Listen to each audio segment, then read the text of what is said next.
Hello IIT aspirants, welcome to Mathbook. मैं आपका teacher Nitin और आज इस लेक्चर में हम कवर करेंगे linear differential equation of order 1। क्या होता है भाई ये इस प्रकार का एक्सप्रेशन समझाता हूं मैं। dy by D X plus function of x into Y is equal to function of x। ये x में कोई भी फंक्शन हो सकता है, ये x में कोई भी फंक्शन हो सकता है। यहां पर सिर्फ y होगा, y का फंक्शन नहीं, सिर्फ y। ये dy बाय डी एक्स है।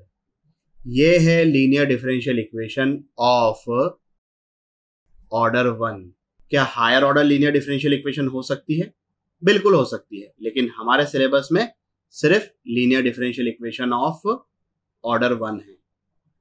अब इस प्रकार की डिफरेंशियल इक्वेशन को सॉल्व कैसे करते हैं उसका बहुत ही इंटरेस्टिंग तरीका है। उसके लिए पहले एक टर्म को समझते हैं, इंटीग्रेटिंग फैक्टर। इंटीग्रेटिंग फैक्टर एक ऐसा एक्सप्रेशन होता है जिसको अगर मैं लीनियर डिफरेंशियल इक्वेशन से मल्टीप्लाई कर दूं तो linear differential equation exact differential में कन्वर्ट हो जाती है। अब हमारे सिलेबस में क्या है? Linear differential equation of order 1। तो ऑर्डर 1 के लीनियर डिफरेंशियल इक्वेशन के लिए जो इंटीग्रेटिंग फैक्टर होता है वो होता है e raise to power integration of px dx। px क्या है? ये वाला फंक्शन जो y के साथ में है। तो इंटीग्रेटिंग फैक्टर क्या है? e raise to power integration of px dx। यहां पर ये जो इंटीग्रेशन है इसमें कांस्टेंट ऑफ इंटीग्रेशन लिखने की जरूरत नहीं है। अब जब हम इस एक्सप्रेशन से अपनी लीनियर डिफरेंशियल इक्वेशन को मल्टीप्लाई करेंगे तो लीनियर डिफरेंशियल इक्वेशन कन्वर्ट हो जाएगी एग्जैक्ट डिफरेंशियल इक्वेशन में। कैसे? एक्सप्लेन करता हूं भाई मैं। ये अपनी लीनियर डिफरेंशियल इक्वेशन थी, उसमें मैंने e raise to power integration of px dx से मल्टीप्लाई कर दिया। dx को इस साइड लेके चले गए तो ये वाला एक्सप्रेशन आ गया। अब ये राइट साइड में जो एक्सप्रेशन है qx into E raise to power px dx, ये तो पूरा की पूरा फंक्शन ऑफ x है और यहाँ पर ये dx है। तो जब मैं इसको इंटीग्रेट करूंगा तो फंक्शन ऑफ x को अपन x के रिस्पेक्ट में इंटीग्रेट कर सकते हैं, कोई दिक्कत वाली बात नहीं है। राइट साइड पे जो बड़ा सा एक्सप्रेशन दिख रहा है, ध्यान से देखो तो वो जो है इस चीज का डिफरेंशिएशन लिखा हुआ है। इस चीज को डिफरेंशिएट करो, मल्टीप्लीकेशन रूल लगेगा। First function into differentiation of second plus second function into differentiation of first, वो ये वाला एक्सप्रेशन बन जाएगा। तो अब मैं दोनों तरफ इंटीग्रेट करूं अगर चीजों को, तो लेफ्ट साइड में अपने पास बचेगा e raise to power integration of px dx into Y और राइट साइड पे integration of this expression plus constant of integration इस बार लगाना है। अच्छी बात यह है कि जैसे ही आपने ऑब्जर्व किया कि भाई linear differential equation of order 1 है, आप इंटीग्रेटिंग फैक्टर कैलकुलेट करोगे और यहां से डायरेक्टली ये वाली स्टेप लिख सकते हो। बीच की ये सब चीजें लिखने की कोई जरूरत नहीं है। ठीक है, क्वेश्चन करते हैं। ऑब्वियसली अच्छे से समझ में आ जाएगा। इस क्वेश्चन को ट्राई करिए 3 मिनट के लिए वीडियो को पॉज करके। चलिए भाई, क्या आंसर है? जिन लोगों का ये आंसर आ गया है सॉल्यूशन को स्किप कर दीजिए, जिन लोगों का नहीं आया देख लीजिए। dy by D X plus ये हो गया अपना px और qx क्या हो गया? 1 बाय एक्स स्क्वायर माइनस 1। पहले इंटीग्रेटिंग फैक्टर कैलकुलेट करते हैं। e raise to power integration of px dx। अब इस चीज को इंटीग्रेट करना x के रिस्पेक्ट में बहुत ही सिंपल। एक्स स्क्वायर माइनस 1 को t मानेंगे तो 2x dx equal to dt हो जाएगा। तो this will become integration of 1 by T with respect to t, जिसका इंटीग्रेशन होता है ln t और t क्या है? X square minus 1। चीजों को मैंने ओरली कर लिया है, आप आराम से इसको सॉल्व कर सकते हो। इनकेस कोई कंफ्यूजन हो तो इसका इंटीग्रेशन हो जाएगा ln x square minus 1 plus C हमको लिखना नहीं है, एक्सपोनेंशियल लॉगरिथमिक एक दूसरे के इनवर्स फंक्शन है, तो ये आ गया एक्स स्क्वायर माइनस वन। ये आ गया बड़ी आसानी से अपना इंटीग्रेटिंग फैक्टर। अब हम कौन सी स्टेप लिखेंगे डायरेक्टली, ये वाली, integrating factor into Y is equal to Q X into integrating factor और उसका इंटीग्रेशन।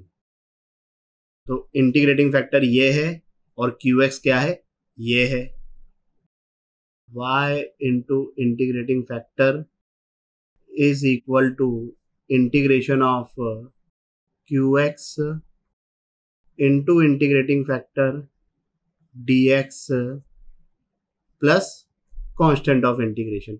ये तो वन बन गया, इसका इंटीग्रेशन आ गया x, ये plus C as it is, तो ये आ गया अपना आंसर। बात समझ में आई? एक और क्वेश्चन सॉल्व करते हैं, करिए इसको ट्राई 3 मिनट के लिए वीडियो को पॉज करके। चलिए भाई, क्या आंसर है?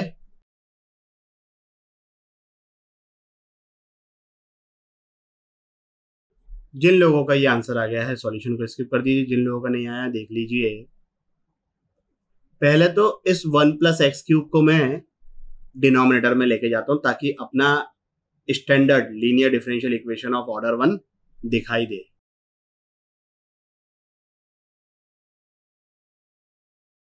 दिख गया भाई, ये हो गया पी एक्स, ये हो गया क्यू एक्स। तो इंटीग्रेटिंग फैक्टर क्या आ जाएगा, e raise to power integration of p x. इसको इंटीग्रेट करना बहुत ही आसान, 1 प्लस एक्स क्यूब को टी मानेंगे तो 3x square d x equal to d t बन जाएगा। तो इसका इंटीग्रेशन हो जाएगा ln 1 प्लस एक्स क्यूब।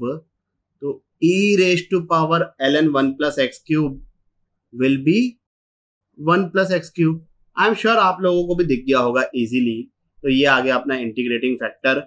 अब डायरेक्टली ये वाला फाइनल एक्सप्रेशन लिखेंगे, y into integrating factor integration of Q x. अच्छा, क्यू एक्स में इधर 1 प्लस एक्स क्यूब है डिनोमिनेटर में और इंटीग्रेटिंग फैक्टर से मल्टीप्लाई करना है ना। तो ये लिखने की जरूरत नहीं है, अगर आप देख लो कि भाई कैंसिल हो रहा है तो कौन लिखेगा बार बार, है कि नहीं।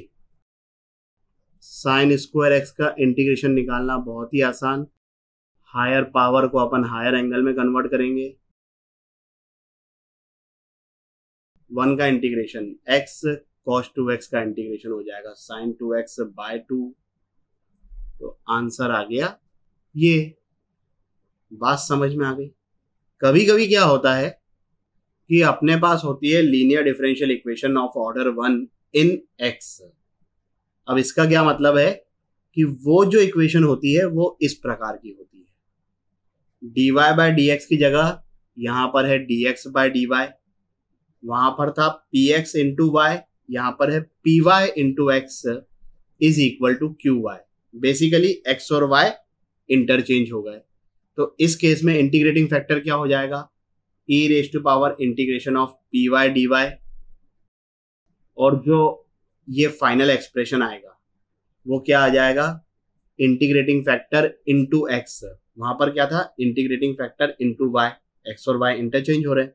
तो integrating factor into x is equal to integration of Q of Y into integrating factor और प्लस सी। इस सिंपल से क्वेश्चन को सॉल्व करिए 3 मिनट के लिए वीडियो को पॉज करके। चलिए भाई, क्या आंसर है? जिन लोगों का ये आंसर आ गया है सॉल्यूशन को स्किप कर दीजिए, जिन लोगों का नहीं आया देख लीजिए भाई। ये dy बाय डी एक्स को मैं RHS में लेके जाता हूँ, y को मैं LHS में लेके आता हूँ। तो ये इस तरीके से हो गया। इसको मैं इस साइड लेके गया तो माइनस हो जाएगा, मैं माइनस को यहां रख लेता हूँ, is equal to 2y square. तो ये हो गया dx by dy plus function of y into x is equal to function of y। इस केस में इंटीग्रेटिंग फैक्टर क्या होगा,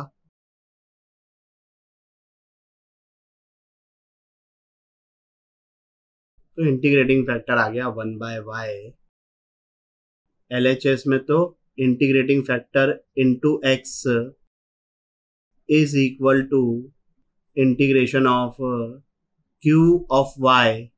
क्यू ऑफ वाई क्या था भाई इधर, 2y²